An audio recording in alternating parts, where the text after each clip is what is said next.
Breaking news Bangladesh లో మారణ హోమం కొనసాగుతోంది. ఇప్పటికే 50 మంది మరణించారు, వందలాది మంది పైగా గాయాలయ్యాయి. అయితే మాజీ ప్రధాని షేక్ హసీనాకి మరణశిక్ష విధించడంతోనే బంగ్లాదేశ్ ఢాకాలో అల్లర్లు చెలరేగాయి. అయితే షేక్ హసీనాకి మద్దతుగా మద్దతుదారులు పెద్ద ఎత్తున ధర్నాకు దిగుతున్నారు, ఆందోళన చేపడుతూ ఉన్నారు. ఈ నేపథ్యంలో ప్రధాని యూనస్ మద్దతుదారులకి మధ్య అటు షేక్ హసీనా మద్దతుదారుల మధ్య తీవ్ర ఆందోళనలు, తీవ్ర ఘర్షణలు చోటు చేసుకున్నాయి. ఈ ఘర్షణలో అల్లర్లలో అదుపు చేసేందుకు పోలీసులు కూడా రంగంలోకి ప్రవేశించారు. సో అటు పోలీసులు కూడా కాల్పులు చేస్తున్నారు. ఆర్మీ సైన్యం రంగంలోకి దిగింది, ర్యాపిడ్ యాక్షన్ బెటాలియన్స్ రంగంలోకి దిగాయి, ఇంటెలిజెన్స్ యూనిట్స్ రంగంలోకి దిగాయి. నిన్న ఇటువంటి ఆందోళనలు జరుగుతాయని ముందుగానే భావించినటువంటి ఢాకా పోలీస్ కమిషనర్ ఇటువంటి ఆదేశాలు జారీ చేశారంటే కొన్ని వేలాది మంది పోలీసులు రంగంలోకి దిగారు.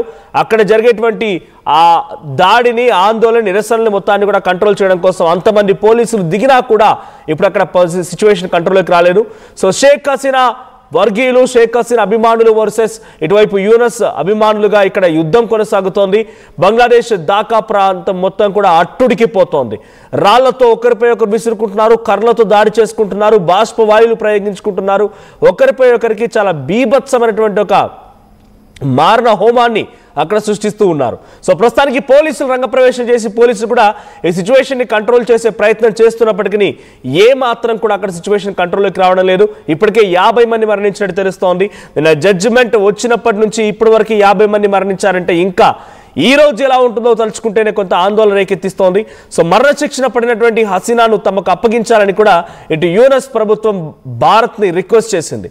భారత్లో తాత్కాలికంగా శరణార్థిగా ఉన్నటువంటి ఈ షేక్ హసీనా ఇక్కడ ఆశ్రయం పొందుతూ ఉన్నారు. అయితే వెంటనే తనని మాకు పంపించండి, మా యొక్క దేశానికి పంపించండి, మేము తనకి మరణశిక్ష విధించాల్సి ఉంది అని చెప్పి యూనస్ ప్రభుత్వం ఇటు భారత ప్రభుత్వాన్ని విజ్ఞప్తి చేసింది.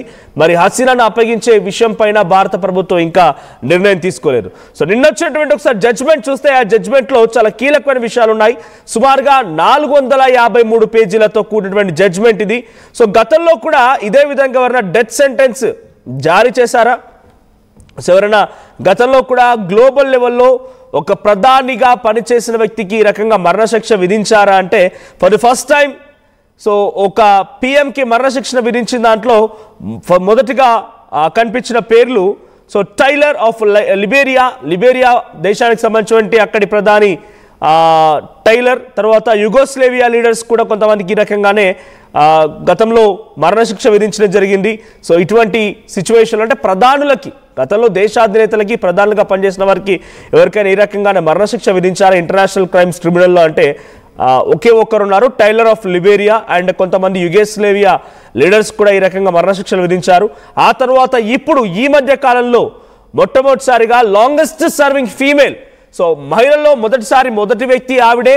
అండ్ అటు అత్యధిక కాలం పాటుగా ఒక దేశాన్ని పరిపాలించినటువంటి ప్రధానిగా పనిచేసినటువంటి వ్యక్తిగా మొదటి మరణశిక్ష అనుభవించేటువంటి మరణశిక్ష విధించినటువంటి ఒక మహిళ కూడా ఆవిడే. సో షేక్ హసీనాకి మరణశిక్ష విధించింది ఇంటర్నేషనల్ క్రైమ్స్ ట్రిబ్యునల్. సో మరి ఏ ఫ్యాక్టర్స్ ని పరిగణలోకి తీసుకుంది అంటే కనుక సో ఇంటర్నేషనల్ క్రైమ్స్ ట్రిబ్యునల్ తీసుకున్నటువంటి ఫ్యాక్టర్స్ ముందుగా డెత్ పెనాల్టీ ఒకటి తనకి కన్ఫర్మ్ చేసింది, మరణశిక్ష కన్ఫర్మ్ చేసింది. అండ్ మరికొంతమందికి ఏమో లైఫ్ ఇంప్రిజన్మెంట్. సో షేక్ హసీనాతో పాటుగా అప్పుడు తన హయాంలో హోమ్ మినిస్టర్గా పనిచేసినటువంటి అసాదుజామన్ ఖాన్ అనేటువంటి ఆ హోమ్ మినిస్టర్కి ఆయనకు కూడా డెత్ సెంటెన్స్ కన్ఫర్మ్ చేసి మరణశిక్ష విధించింది.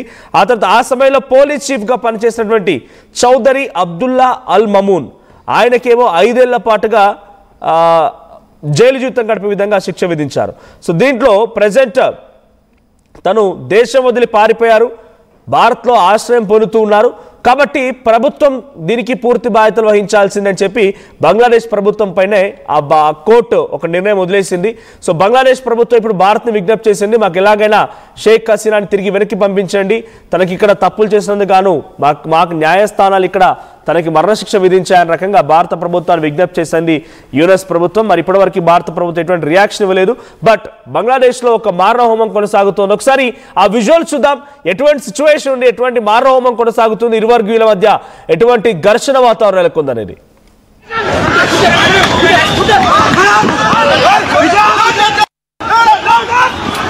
বিরাজ করছে। আপনারা দেখতে পাচ্ছেন আইন শৃঙ্খলা বাহিনীর সদস্য যারা রয়েছেন তারা কিন্তু আন্দোলনকারী যে ছাত্র জনতা রয়েছে তাদেরকে কিন্তু ছত্রভঙ্গ করে দিয়েছে। দর্শক, আবারও কিন্তু উত্তল হয়ে উঠেছে।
షేక్ హసీనా వయసు 78 ఏళ్ళు. అత్యధిక కాలం పాటుగా బంగ్లాదేశ్కి ప్రధానిగా పనిచేసినటువంటి షేక్ హసీనా అటు మొత్తం ప్రపంచ దేశాల్లోకి ఎలా ఒక ప్రధానిగా ఇంత లాంగెస్ట్ పీరియడ్గా సర్వ్ చేసినటువంటి ఒక మహిళ ప్రధానిగా రికార్డులకు ఎక్కడమే కాకుండా మొట్టమొదటి ప్రధాని మరణశిక్ష విధింపుకు అంటే మరణశిక్షకు విధించినటువంటి ప్రభుత్వం కూడా అక్కడ యంత్రాంగం లేకపోతే కోర్టు కూడా బంగ్లాదేశే. సో మొట్టమొదటిసారిగా మరణశిక్ష ఎదుర్కోబోతున్న ప్రధాని కూడా షేక్ హసీనానే. సో ఇంటర్నేషనల్ క్రైమ్స్ ట్రిబ్యునల్ ఇప్పుడు 453 పేజీలతో కూడినటువంటి ఒక తీర్పు వెల్లడించింది. అయితే ఇప్పుడు ఈ మరణశిక్షణ పైన షేక్ హసీనా ఆగ్రహం వెళ్లగక్కుతున్నారంట.